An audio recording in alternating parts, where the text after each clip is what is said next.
Hello, it's Cesar Miguel or Cesar Miguel. I'm back here with another video. This time I will be interviewing Peter Keith. So Pete, as we call him, has a range of hats.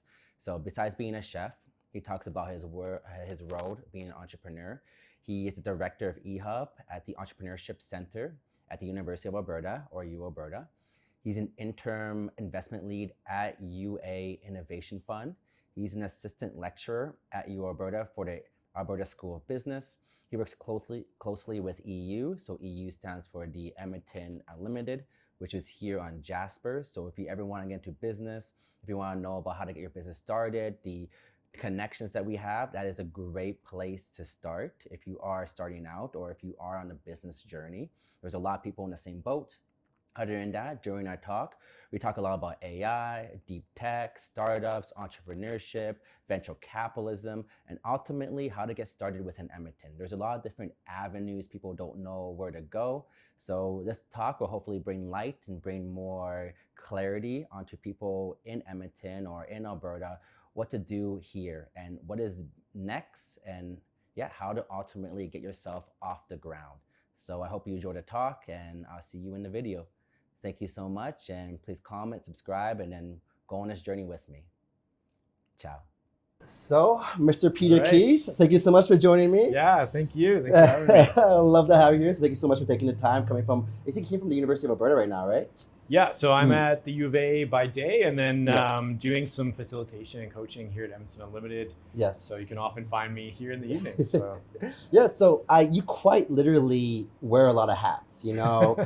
So it's interesting because you do investments, you do anything ecosystem wise, you do anything regarding just entrepreneurship, and you're also a chef. So tell me a little bit about your background, how that really came to be. Yeah, I think my role in entrepreneurship and in our ecosystem here happened because I was a chef.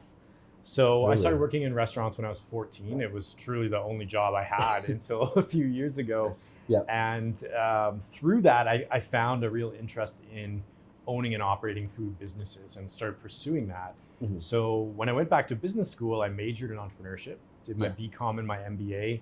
And that really opened my eyes to the world of business outside of food and beverage, and started really enjoying innovation and technology commercialization and learning about opportunities in those spaces. So that led to a role at eHUB, the U of A's Entrepreneurship Centre, and I've been doing that for a few years, having a really great experience supporting student founders and helping them on their journeys. And what is eHUB, by the way? We're sort of like a career center for students who want to be entrepreneurs.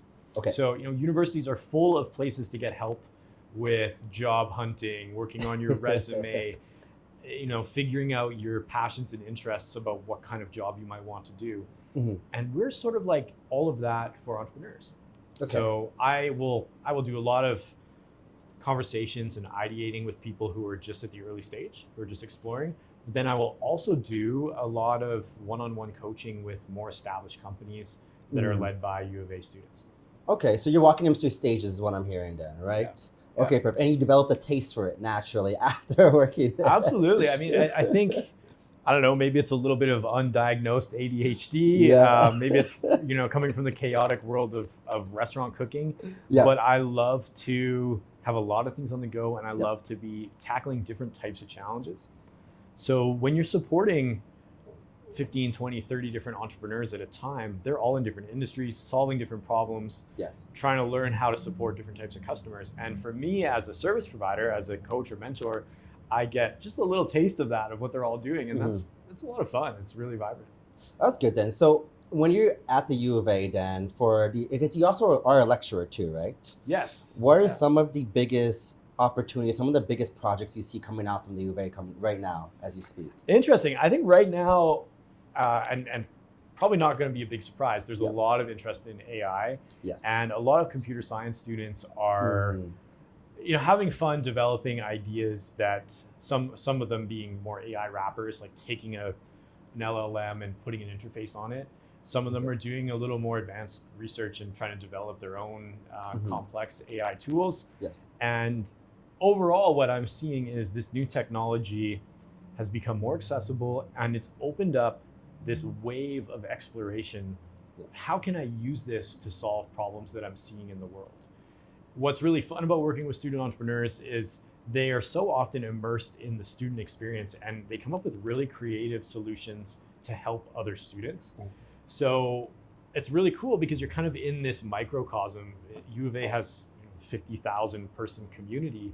And when students are trying to create products or services to support other students, they can iterate really quickly because they can go talk to 50 to 100 people in a matter of days who match their target customer and come back with a better idea of how to help those groups. Yes. And also because you are part of the UA investment fund too. So I'm guessing that plays a huge role into identifying who are the players and then if should we provide them money for their projects entirely, right? Yeah, so I've had a role with the U of A Venture Fund. I'm the interim investment lead. What's that mean? Basically, interim meaning I don't have the job forever. It's a short-term position. The fund is undergoing some transition, right? But the investment lead, like really what I do is I kind of champion the deal within our team. So once our team has collectively decided to move forward with an investment in a company, I sort of become the cheerleader of that. I'm the one who needs to be the number one advocate of let's make this happen. So I kind of make a case for why we should invest in that company, working with our really talented team to do research and due diligence. And we bring that to an investment committee. So a group of arm's length advisors, they don't have a conflict of interest. They don't stand to benefit directly from the performance of the fund, but they're sort of U of A supporters who've agreed to take on this role and try to help the fund make the best possible investments. So they're like it's like taking a bill to the Senate. They're like the sober second thought. And our team really needs to champion that deal and say, here's what we love about this. Here are all the things that we can see, while also trying to research and understand potential risks, potential concerns. We bring all of that to a committee and they vote on whether to invest in the company. So speaking about love then, like what type of criteria are you want to see within these, what would make a good candidate for somebody to go to that next level? Great question. I think the thing about venture capital that's not always understood is 95%, maybe 98% of companies out there are not a fit for venture capital. Venture capital is all about high risk and high reward. So for the economics of a fund to work properly, every investment you make has to have the potential of a massive exit that can basically pay back the entire fund and more. So they're looking for high revenue, high margins usually. Huge markets or markets that are poised to become huge. So for example, quantum computing is a really hot one right now. U of A fund just invested in 0 Point Cryogenics, who makes special refrigeration equipment that allow quantum computers to work. Oh, okay. So they make it more efficient. Quantum has to, I'm not too technical, but quantum calculations, the hardware has to be very, very cold to work properly. So this is not just, this is not just like a standard air conditioning system. You actually need extremely cold temperatures, like outer space cold temperatures to make the computers work properly. And right here in Edmonton, 0 Point Cryogenics is leading the way and making incredible hardware. So we were thrilled to invest in a seed round with them. And that's just a great example. Here's a market that's really about to take off, and you need the potential as a seed stage investor, you need the potential for a relatively small check to turn into a huge payoff because a huge number of the investments you make are likely to fail, right? If a large portion of them go down to zero, then the ones that do succeed have to succeed in such a big way that it can repay everything and earn a profit for your investors. So you can imagine that most companies in the world just don't fit that model. Doesn't mean they're bad companies. It's just not the right fit. That's what you said, right? It's 95%, right? A lot of probably even higher. Yeah, probably it's like 98, 99. Well, it makes sense though, right? Because like a lot of companies, some companies don't even want to have a return on profit. Sometimes they're doing just community initiatives, right? Sometimes they're just trying to get more publicity, right? It's not just about profit margins or try to get more capital within the realm, right? Yeah. So I definitely see that as something Perfect. Yeah. And when it comes to that, then what do you usually teach them? What's your like? Because I know you said you are also a lecturer, correct? Yeah, Yes. so I have taught a course that's an undergrad capstone in entrepreneurship. I've taught that for a few years, and it's offered to students from 9 different faculties. So it's not just for business students. Okay. We have students from arts, from sciences, from education, native studies, even kinesiology students taking this course. And what we see is these young people are all interested in becoming an entrepreneur in some way, either now or in the future. You know, you might have students who say, oh, well, I'm planning to become an accountant, Yes. but I want to own my own firm.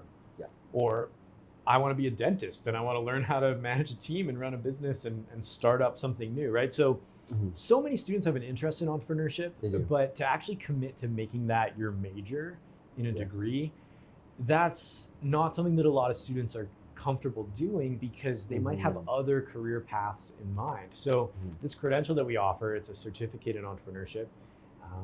Students from all these different faculties can take it. And I have had the chance to teach this capstone course and really give the students a chance to try hands-on.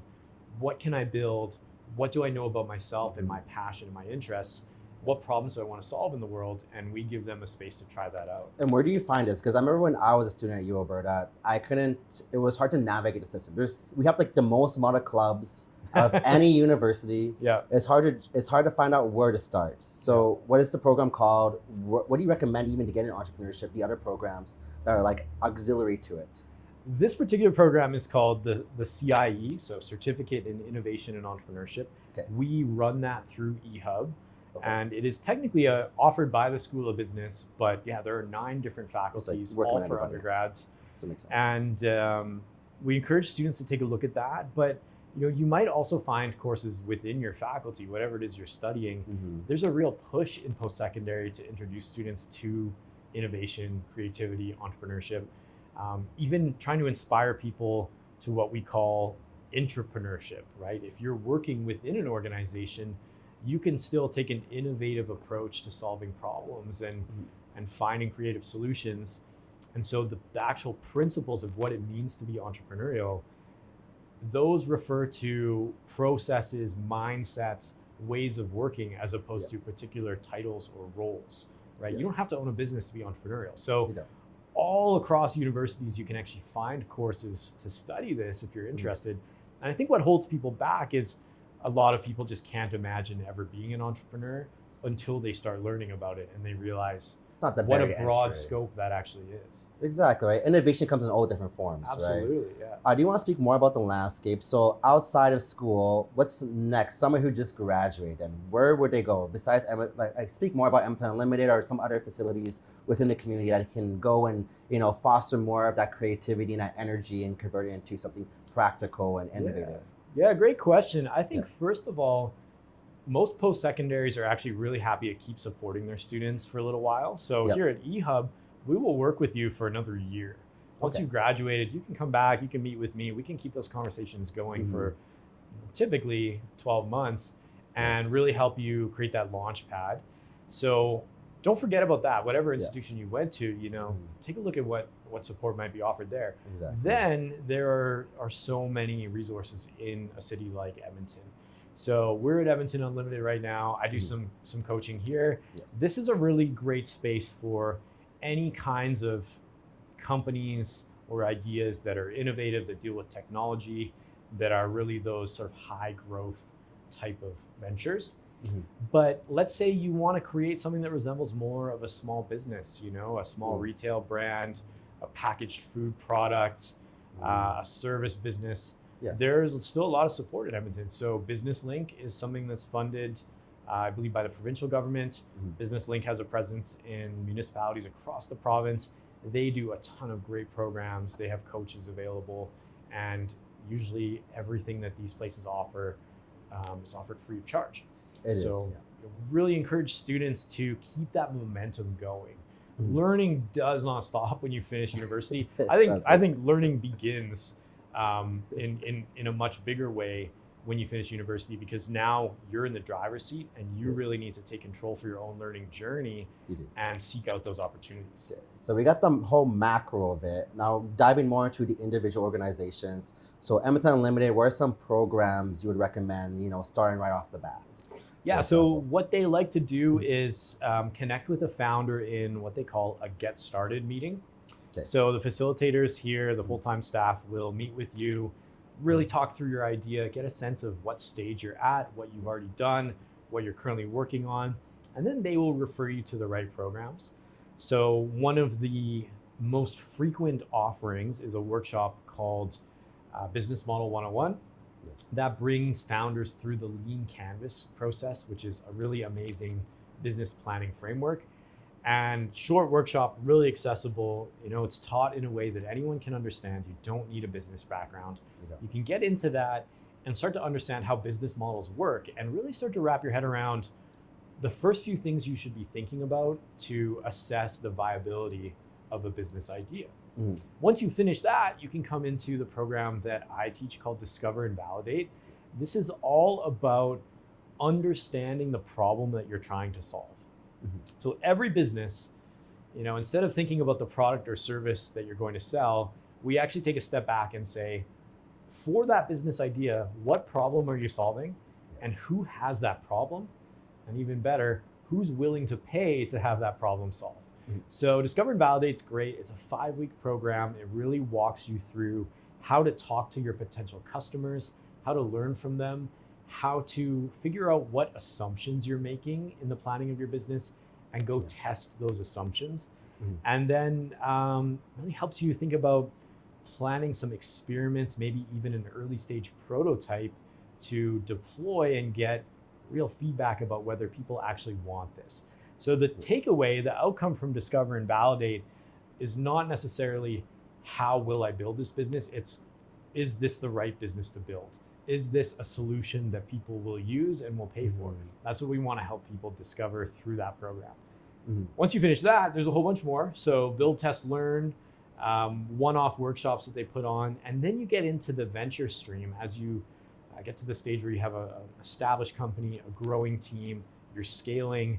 They have a team here at EU called the Venture Group, and they will kind of take those companies in and work one-on-one with you about the next steps.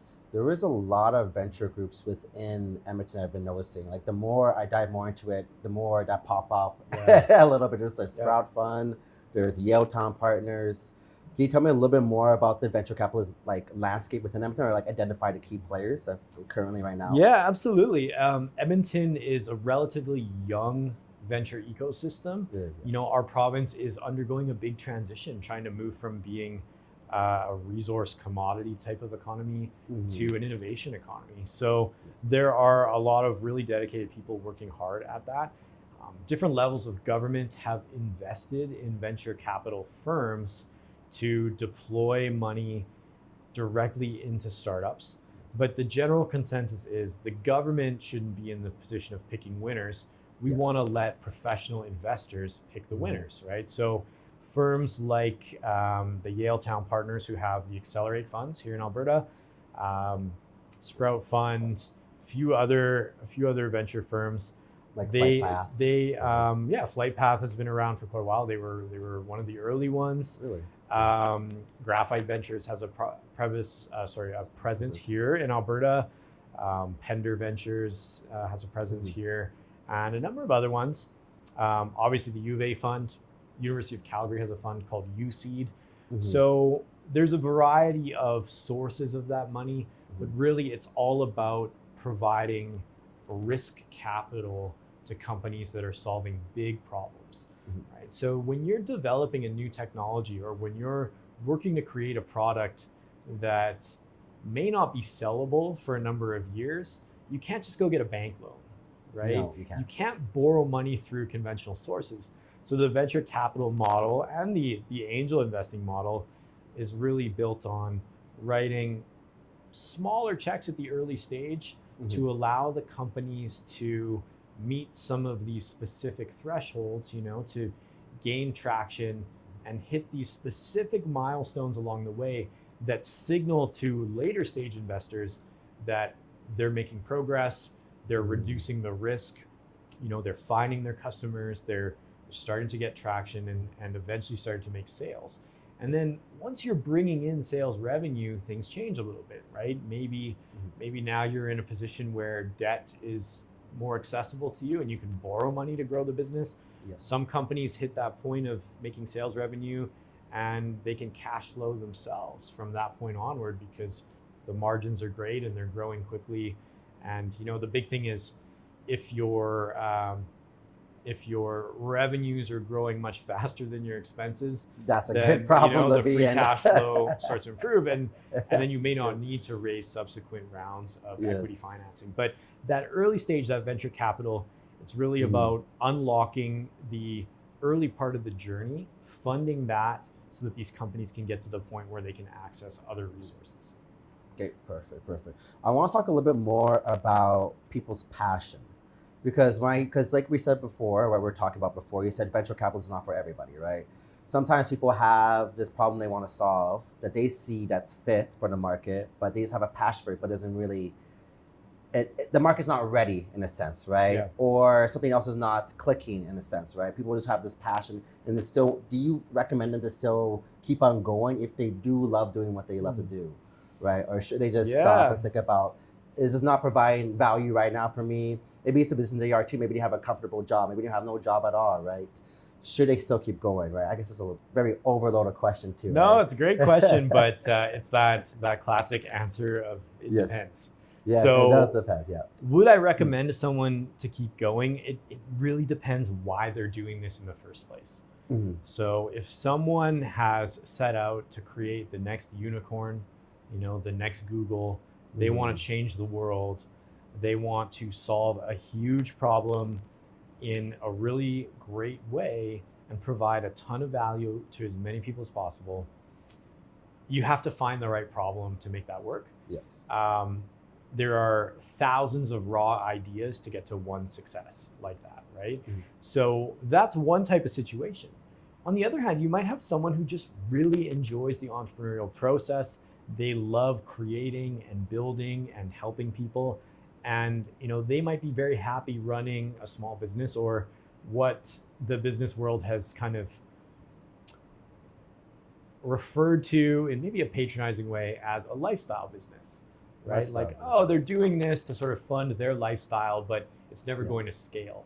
And some groups of people will actually refer to that in a negative way. I'm the opposite. I think if that's what you want to do with your life, if you want to have a small bakery and be open 4 days a week for 5 hours a day, and that's what you're passionate about, and there may not be a huge number of customers around the community that are going to come, but you can make enough money to earn a living. If you're happy with that, if that's what you want, absolutely you should do that.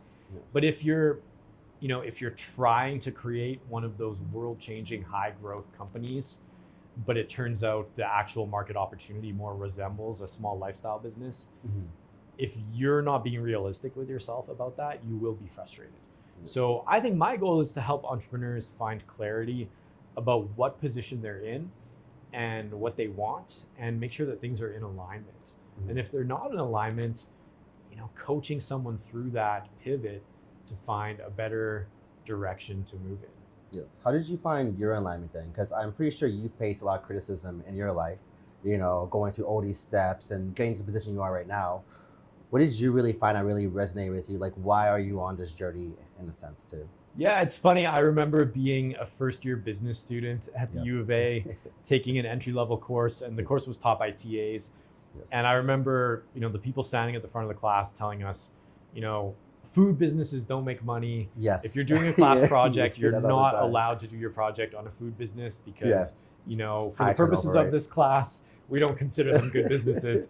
And at that point, I was partway through opening a food business. And I remember just sitting there getting a bigger and bigger chip on my shoulder, right? But I was on an entrepreneurial path of my own for my own reasons. I wasn't setting out to make a lot of money.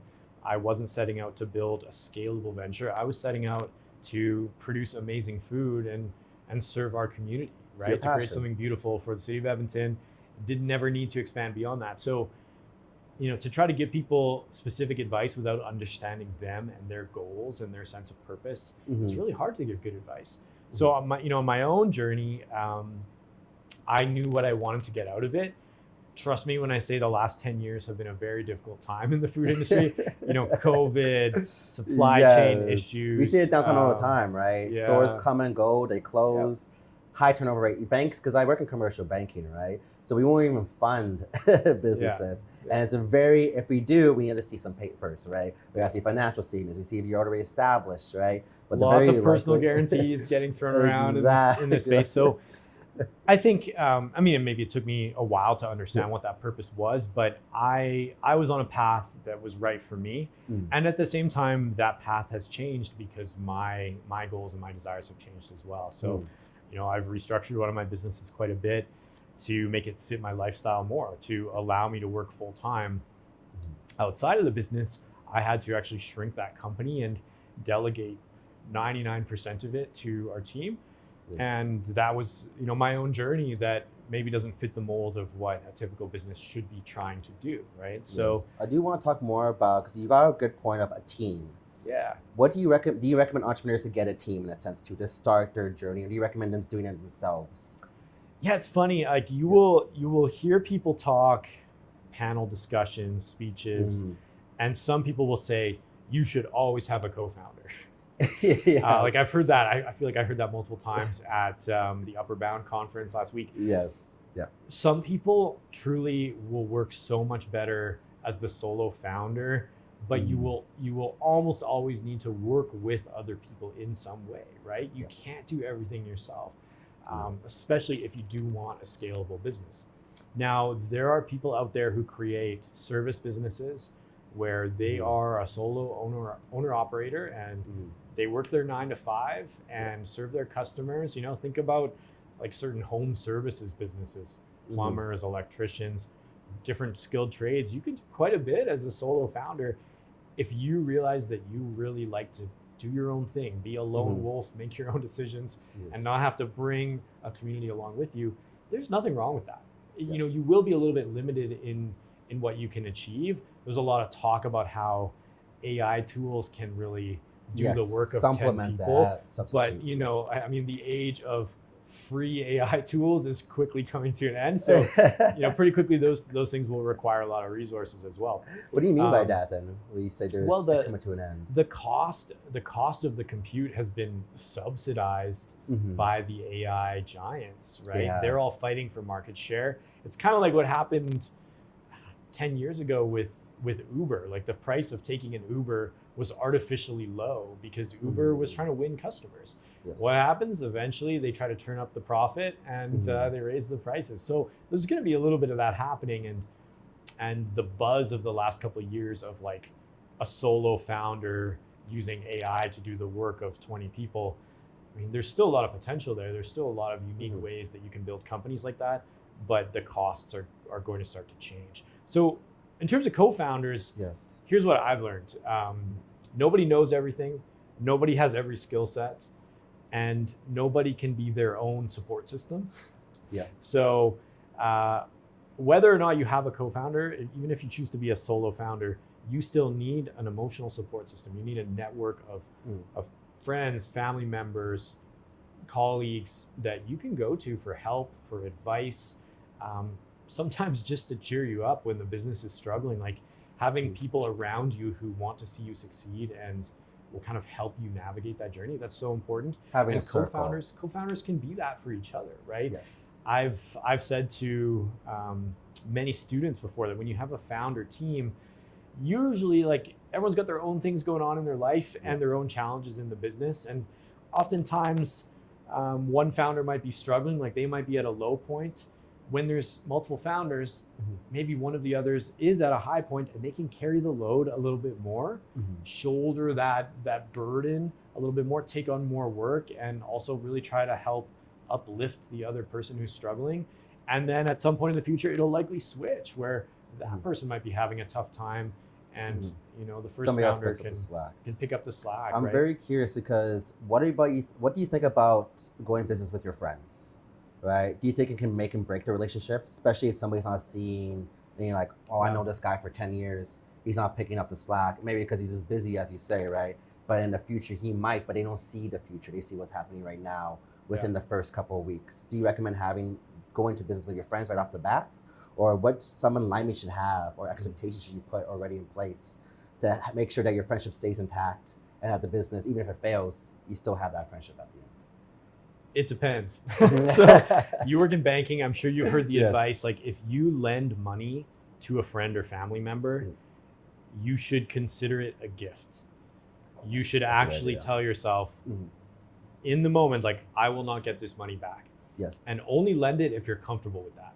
Expectations is a gift. And so in the same way, because if you lend money to someone and they never pay you back, you know, does that end your friendship? Like, you have to think through those types of things. And in the same way, if you start a business with someone and the stress of that business really damages the friendship, that's a really sad thing to lose. On the other hand, you know, if you start a business with a friend and the business is really struggling and you might actually have to make a choice, you know, do we fight to save the friendship or fight to save the business? That's a really tough position to be in. Have you ever experienced that before? I won't get too much into detail, but I will say that I started my first business with 2 other people, and we had to fire one of our co-founders, and he was a good friend of mine. So, you know, I have been through that. It's really difficult. It's emotionally tough. It is. The business also suffers when, you know, as friends, you're maybe struggling to uphold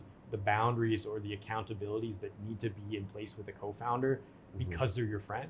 Yes. You know, when you put the friendship first, or when the friendship maybe causes you to be hesitant about doing what's best for the business, it can be really difficult to navigate.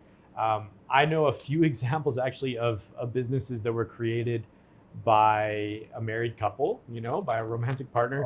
And one of them, I mean, it's a very famous food business in the city, and they've told this story. Like, they were married, they started the business together, and I think it was like 6 months in, they both kind of looked at each other and said, okay, look, we're either going to be married or we're going to be business partners, but we can't do both.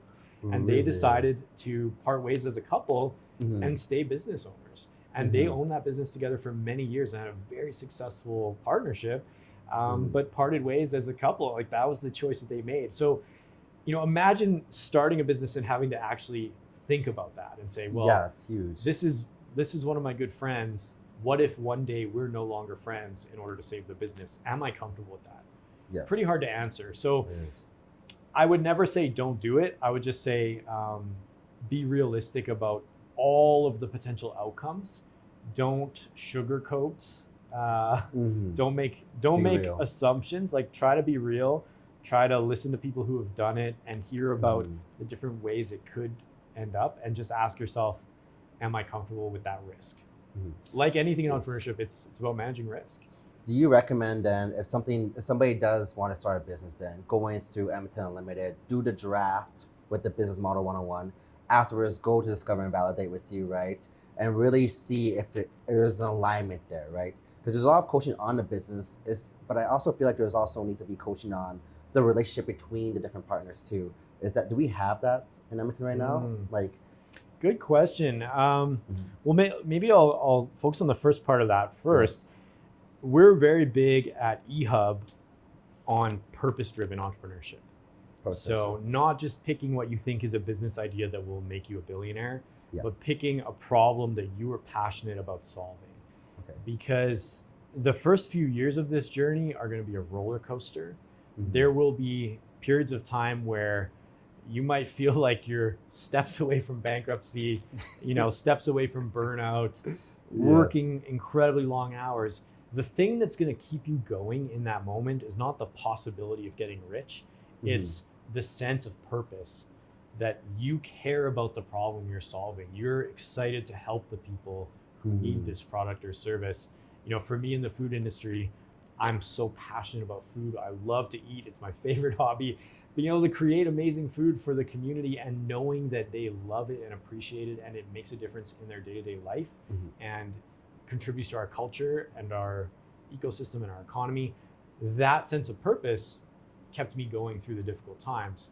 So if you don't have that, if you don't truly care about what you're working on, you can likely get through the first stage of the journey, and then people typically kind of fall off at some point. Yes. You know, the momentum wears off and they walk away because they realize, I don't care enough about this to keep going. So that's one aspect. If you can find another person who also cares and work together on it, and you both have that sense of purpose, that's amazing. But like you said, another piece of this is, how do you work together? Yes. Right. And so a lot of successful founders and successful investors will say, you need to partner with people that you can work with. Not just that they're also really smart. And how do you test that though? I think it's like dating. Okay. You know, so a really savvy early stage investor is going to try to understand how those co-founders work together, and they're probably going to want to know, like, how did you meet? How long have you been working on this together? You know, like, how do you guys interact? What kind of relationship do you have? Because, you know, the business is only as strong as its weakest link, and you need to be an incredible team together to get through that roller coaster journey.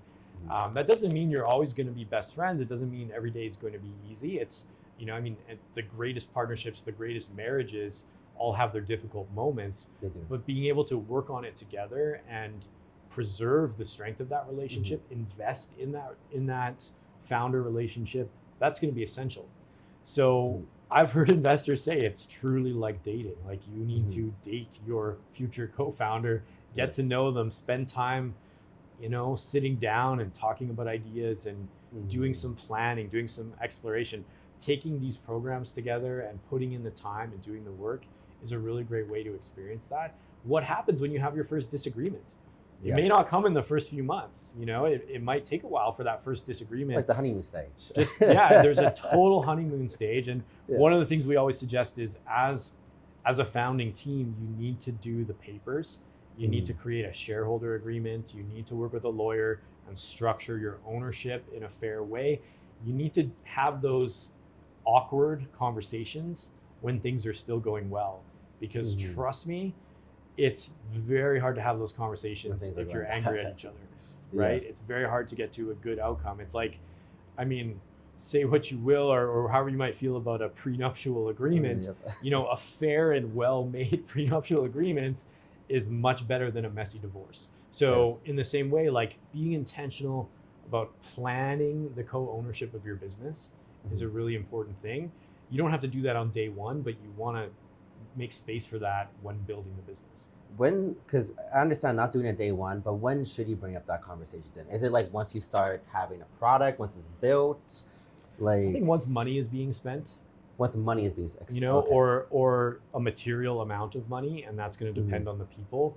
You might have one co-founder for whom spending $500 on a little early stage prototype, you know, that $500 might mean nothing to them, but for a different co-founder, that might be a meaningful amount of money, and they want to be protected if things fall apart. They want that $500 to be accounted for, right? So once money's being spent, once there's a bank account, you know, once you incorporate, that business is a living thing. It is. And in the eyes of the government, that business has its own rights and responsibilities and obligations. And you, as directors of that business, can be held liable for things that happen. So you need to have the right type of agreements in place when you get to that stage. When do you recommend incorporating your business then? Do you recommend once money is an aspect, starts incorporating your business? Or, because I know a lot of businesses that don't incorporate, they're doing good roll off, and then once they get to a certain point, they incorporate. Or at the very extreme, they just starting off the bat, they just have an idea, they incorporate right off the bat, and then they wasted, like, because incorporating your business costs money. It costs money, and then it costs money to maintain it. So every year you now have to do an annual return with a lawyer and a tax return to the CRA that can cost $2,000 to $3,000 with an accountant. So certainly you don't want to be spending that money before you need to. Incorporation is about protecting the founders. You know, it's about limiting your liability. And so as soon as you are borrowing money or selling equity, definitely want to have a proper legal structure in place. Yes. But also, if you are starting to provide products or services where there might be some liability risk, you definitely want to have looked at this. So, perfect example, really easy to understand. In the food industry, if you are selling food to someone and they get sick and a lawsuit ensues, if you're not incorporated, they can come after all of your personal assets.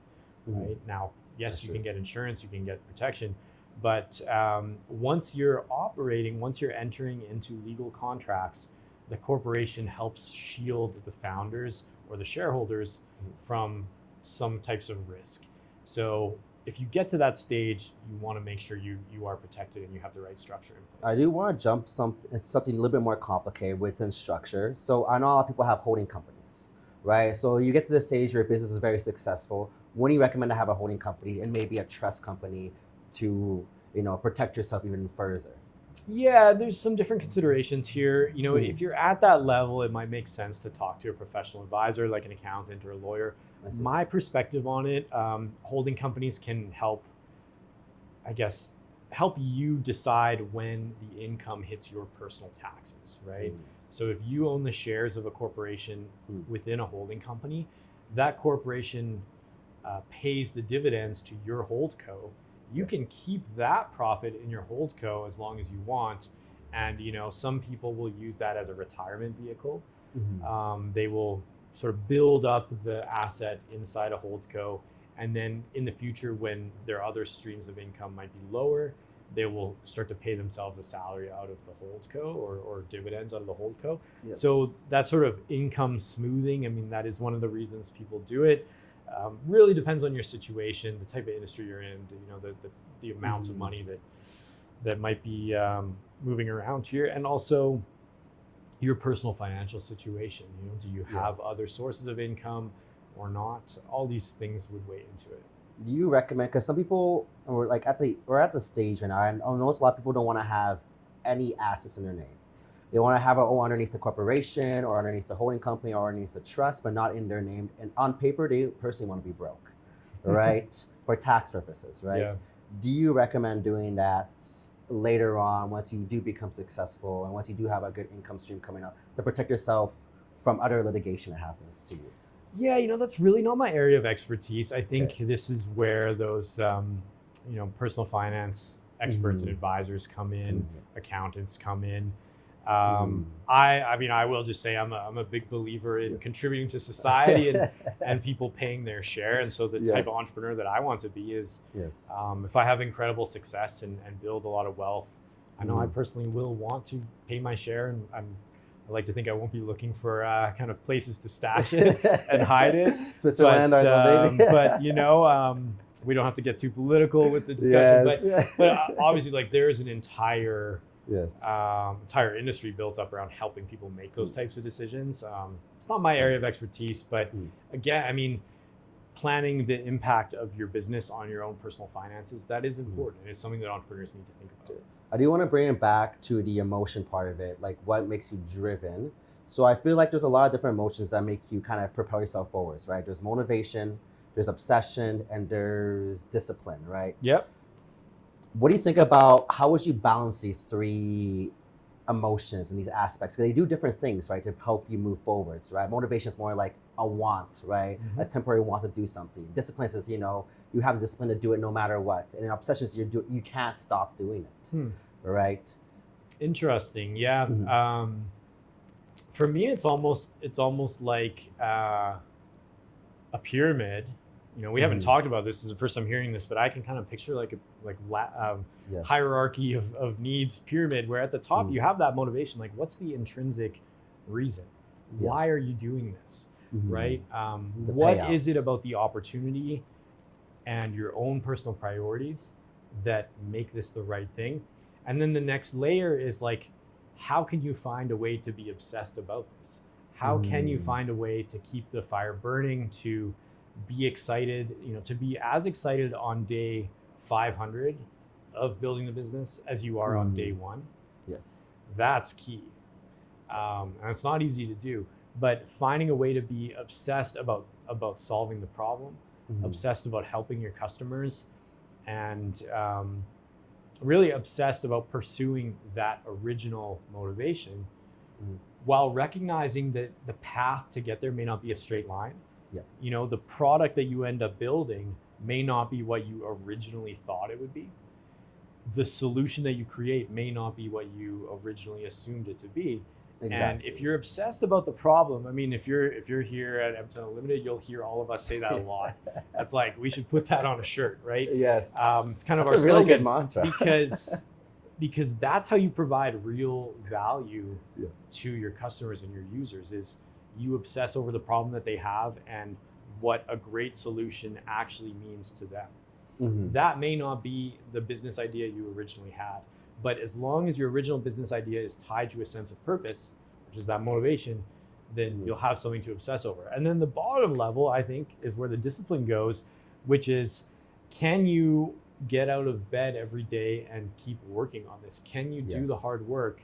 Can you have the tough conversations? Can you put yourself out of your comfort zone to go interview strangers and learn, you know, as part of customer discovery? Can you do the sales calls? Can you do the customer service when something has gone wrong and your business has made a mistake? Can you repair that? It's not easy to do. I mean, look at the Google reviews of a lot of small businesses, and you'll see owners arguing with their customers in a review. When has that ever helped a business? Can you swallow your pride a little bit and be disciplined enough to do the hard thing that will be best for your business? That's really the foundation. Like, that's what actually allows everything to work. So that's the pyramid. Yes. It definitely has a whole cycle, right, of going back and forth, feeding on each other. What are some little things that keep you obsessed, right? What are some little things that really, you know, that make you reminders? How do you remind yourself that to keep going? Yeah, Right. I love the feeling of solving a problem or creating something new. Like, I will get into a flow state when I have maybe an idea for a marketing campaign, and I get on Canva and I start making the graphics and I start drafting up the Instagram captions and picking the music to put on it. Like, the act of creating is fun for me. It's energizing for me. And that's like a positive feedback loop that keeps me obsessed with solving the problem. I love making people happy. So being in the hospitality industry, it's all about taking care of our customers. And when I get a chance to interact with someone who has enjoyed a product or service that I've helped to create, that gives me such a sense of fulfillment. And again, it's energizing, it's fun. It reminds me why I'm doing what I do. So, like, those are some of the things that I've learned about myself. But, you know, coming from the food world, when you talk to different chefs, everyone's different. Everyone does it for different reasons. Some chefs really fall in love with the ingredients, and, you know, as an artist, it's like they really appreciate the paint and the paintbrush and the canvas, and that's why they create. For me, I love the feeling of the painting, you know, like to describe it that way. So everyone's different, and founders need to understand what's energizing for them and what will keep them going. Do you recommend writing it down, for example, right? Because I think that works for some people. You know, everyone's different, but that kind of act of journaling as a reflection process, helping you center yourself, helping you get back to the North Star of where you're going and why you're going there. Writing things down can be really helpful for that. I mean, I know there's recent research that writing notes with our hands actually activates different parts of our brain than typing. So even for some people, like a notebook, you know, where you're taking a pen and writing it down, even if you never read it again, it's engaging your brain in a different way that really helps you process the thoughts.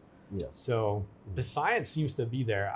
I have a million notebooks stacked all over my home and my offices. Self-published. And like, don't ask, you know, if I take notes in a certain meeting or whatever, I'll never be able to tell you which notebook it's in. But writing it down helped me. Like, the actual process helped me. Stables must love you then. Well, you know what happens is, like, when you're a professor or say like an entrepreneur who gets asked to go speak somewhere, it's always the gift that you get is like a notebook, like here's a notebook from the U of A or from Edmonton Unlimited, and I love it because I love these notebooks, so that's why I've acquired dozens of them. Yes. What do you recommend for, because I want to circle back a little bit to tools that you use. Somebody getting started, what tools do you recommend like for them to use to get started? Say you said you use Canva a lot, right? For graphic design. Marketing is a part of any business operations, right? Do you recommend somebody getting ChatGPT or Claude, or what tools do you personally use for business wise, and what do you recommend for other people to use starting out?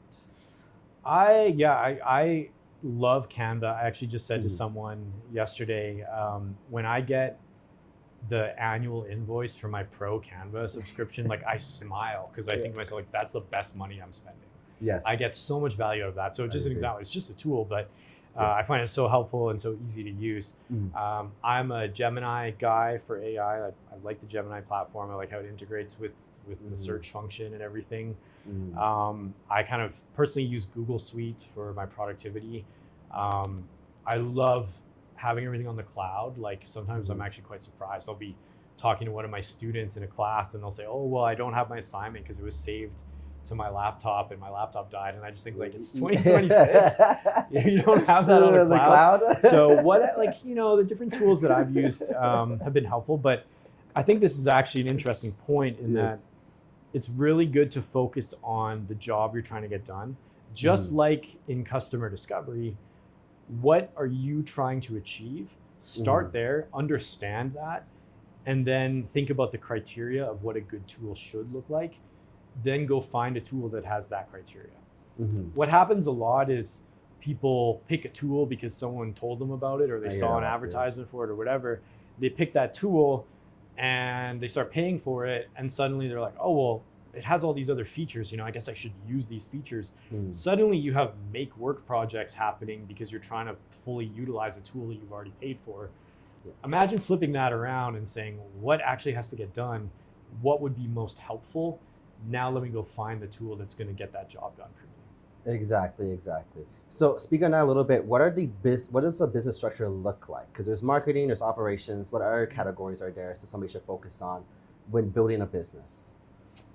Interesting. It can depend on the industry a little bit, but the core things that are always there, you're trying to create value for a user or a customer. I see. So there's some kind of element of product there. That involves learning from them, researching and understanding their needs, building it, testing it, deploying it, and repeating that sort of lean startup cycle, right? So building, measuring, learning, repeating. So I would call that kind of the product side of it. So have a product, afterwards figure out what the KPIs, the metrics, right, afterwards, and then see what type of tools or what type of structure you really need to make that product come a reality. How will you know that the product is meeting the needs of your users, and how will you learn what can improve it? And then how will you track if those improvements are being made, right? So that's that kind of world. Then there's how do you acquire customers and build relationships with them? So what type of brand are you trying to build? What type of stories are you telling about the customer? There's the kind of like big picture strategic side, and then there's the boots on the ground tactical side of how you win customers, how you reach them, what kind of messages you use, what kind of technology helps with these processes, how do you onboard them and bring them in and help them succeed with your tools, with your solutions. So there's all of that, and then there's like stewarding the brand itself, and every single interaction that a customer has with your business will impact their perspective of your company. And really what a brand is how your customer thinks and feels about your company, right? So the brand is like actually the huge iceberg that goes way below the visible surface. Yes. And the things that we refer to as branding, the visual identity, the logo, the colors, the typeface, the slogans, that's just the little floating part of the iceberg that It's what you can see visibly. right? Yes. And I always say, like, we know what sunk the Titanic. It was the part below the water. So you have to be stewarding that as a company, as the founder or the leadership. You have to make sure that you're finding ways to influence the brand and keep it moving in the right direction. And you can't fully control it. Like, the brand lives in the hearts and minds of your customer, but the decisions you make as a company will influence that. So that's another whole like department, another whole part of what has to get done. Then there's, how do we pay for all this? How do we raise money? You know, how do we figure out what resources we'll need? How do we acquire and manage those resources day to day? So, you know, financial controls. How do we unpack and understand the history of where our money went in the past year? And that's what accounting is. So there's that whole world. That's part of a business. And then there's the people side. So all those things we just talked about, you're probably not doing that alone. You're probably not going to be able to do that with AI agents. You're probably going to have some people involved. And how are you leading those people? It doesn't, you know, it can't just happen on its own. You need to be intentional and proactive about the type of culture you build, about how people work together, about how you choose who to bring into your company, how you actually do onboard them and train them and make them part of the community. How do you resolve conflicts together? How do you celebrate your successes together? How do you reward people when things are going well? And what do you do when things are not going well? How do you manage those resources? How do you kind of manage the impact that your company will have on the lives of its people, and be intentional about all of those things? So like, that's another whole world, right? So that's a lot of psychology involved, right? You got the psychology, you got the... There can be. The business operations, everything else. Yeah. Well, do you, because that's when it becomes huge in a sense, right? How do you recommend people just to get started, just little by little, like little steps to get you just like your foot in the door, testing the waters, or just, you know, before you go into the deep end, just knowing how to swim more in the kiddie pool in a sense, right? Like, how do you recommend, like, what do you really, I guess you, like you said before too, it's all about your interests, right? Are you really passionate about it, right?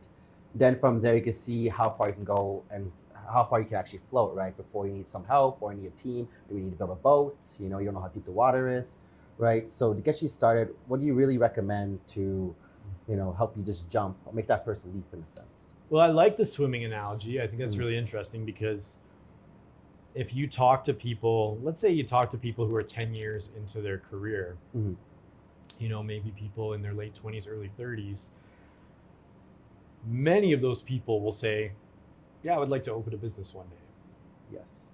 Many of those people will say that, will have that intention.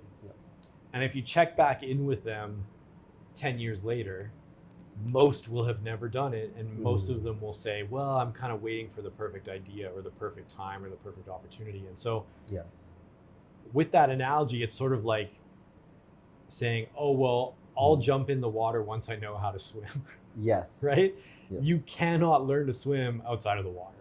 You have to get in the water. So the biggest piece of advice we give to aspiring entrepreneurs is just start. Start wherever you are.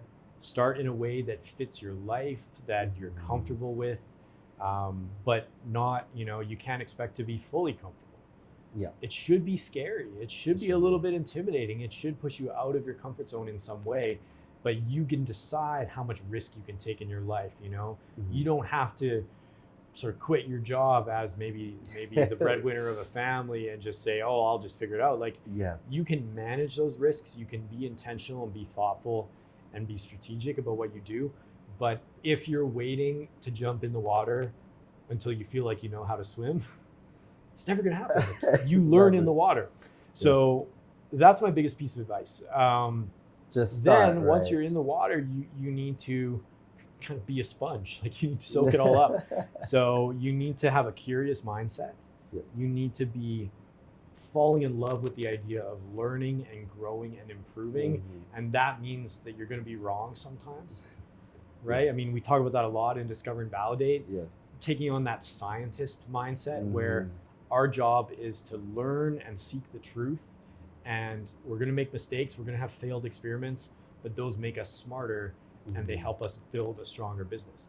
And if you're so focused on always being right that you can't actually accept when there's a real learning opportunity, you will build the wrong product. You know, you will not be aligned with what your customers want because you'll miss the signals. You'll delay on important decisions, or you'll lose the support of the people around you who are actually trying to help you achieve the vision. How do you deal with that fear of making mistakes? I think that maybe the first part is changing the script. Like, making a mistake is not a moral failure. The vast majority of mistakes can easily be recovered from. I think so too. And when you learn from a mistake, you're actually likely to be in a better position than where you started. But I think humans have a natural aversion to mistakes, probably coming from a time when, like, if you jumped into the wrong stream, you could be eaten by piranhas or alligators. Like, exactly. If you took a nap at the wrong time, then a saber-toothed tiger could get you. Like, I think some of that's still hardwired into our brain, but makes sense, right? Most decisions that we make are not permanent decisions, and most decisions are actually not that high impact. So most mistakes can be recovered from.